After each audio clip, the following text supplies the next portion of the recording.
fourth graders. I'm sorry you haven't seen much of my face in your videos this week. I got pretty sick this week and was pretty much either on the couch or in the bathroom. So I definitely wasn't feeling my best. But I'm really thankful that while I was able to do some behind the scenes work and do a lot of stuff on the computer, and while I was sitting on the couch, Mr. Tillish and Mrs. Smith have made some of your awesome videos this week. So make sure that you've watched their videos that I've posted and that you're caught up on the lessons. What we're going to talk about today is the next math lesson for you, which is lesson 7. You can find this on page 523 in your math book. And this one is using benchmark fractions to compare and order. Now, the word benchmark is something we've talked about with our reading packet, but really what it means is like a set spot, right? So it's just what our reading packet is titled. But when we're talking about benchmark fractions, we're talking about fractions that have a set spot, that are something common that we come across a lot. For instance, one whole thing, we could say 4/4 or 3/3 or 2/2 or 16/16. Any way we want to look at one whole thing, that would kind of be a benchmark fraction. That's our whole thing fraction. And another really big benchmark fraction is 1/2. Anything that's equivalent to 1/2 would be a really nice benchmark fraction. So as we're getting into really starting to compare our fractions and put them in order, it's really helpful to understand that a lot of fractions can relate to either they're greater than 1/2 or they're less than 1/2, or maybe they're equal to 1/2. And every fraction you come across is going to relate to 1/2 in some way. And so that's what we use our benchmark fractions for. Not reading, not our volcanoes book that we have, but that they're common fractions that we can use to compare and kind of order the other fractions as we go. On math book page 523, this is your lesson 7. And this is the benchmark fraction of 1/2 that they've shown you right here. And remember that we can look at fractions so many different ways. I've shown you little fraction tiles. We've drawn out some fractions. Sometimes we just write the fraction like the mathematical way, and now they're showing us as a number line.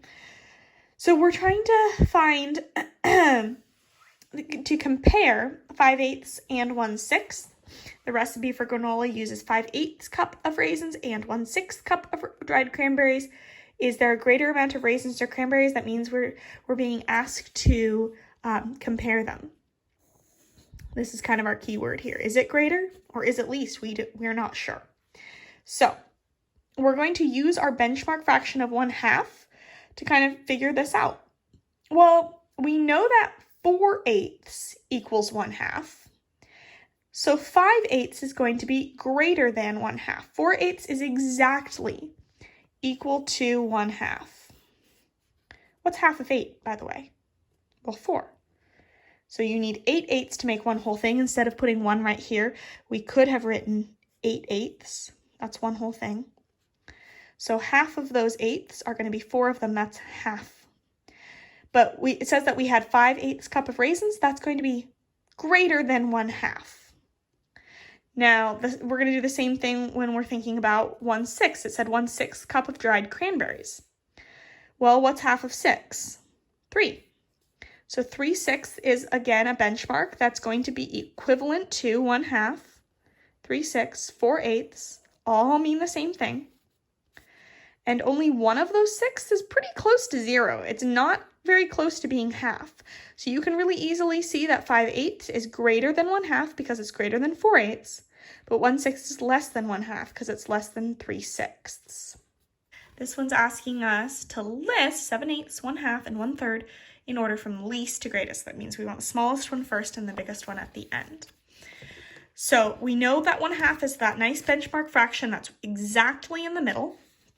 7/8. Well, we know that, again, 8/8 makes one whole thing. 7/8 is almost all of those. It's almost one whole thing.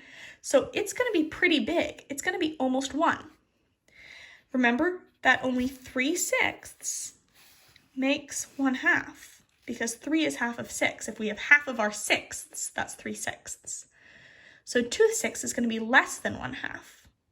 So going off what we see here, we know that 2/6 is the smallest thing because it's less than 1/2. 2/6 is the least. And then 1/2, of course, is exactly right in the middle. And then we saw that 7/8, it's almost one whole thing. So it is the greatest thing we have. So you can go ahead and do the guided practice, independent practice, problem solving pages. And if you're struggling, go back and rewatch what you've seen me do. You can draw your own number lines, and that can definitely help you.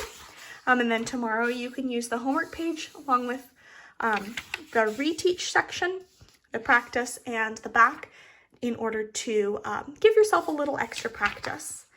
You can also use the check my progress as a way to get yourself some extra practice.